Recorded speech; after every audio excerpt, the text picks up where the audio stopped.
حذر فذر. انا لا بحذر ولا بفذر. مش انا هبقى ملك على ارض العزة؟ فرحتي. بابا لسه موريني المملكة اللي انا هحكمها كلها. كويس، كان نفسي اتنطط من الفرحة، ظهري بيوجعني.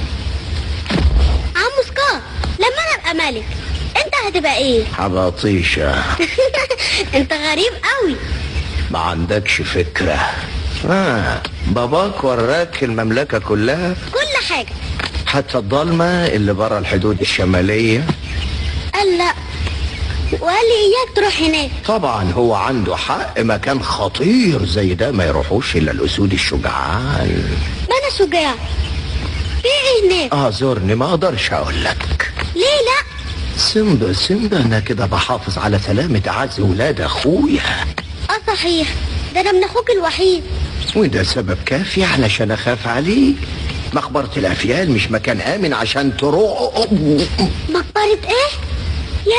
يا خبر، وقعت بلساني. ولو انك كنت هتعرف في يوم من الايام.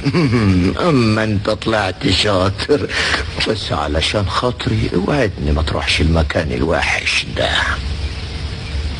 ما تخافش كده انا اطمنت. تقدر تروح تلعب وتهيص. اوعى تنسى، ده سر بنت.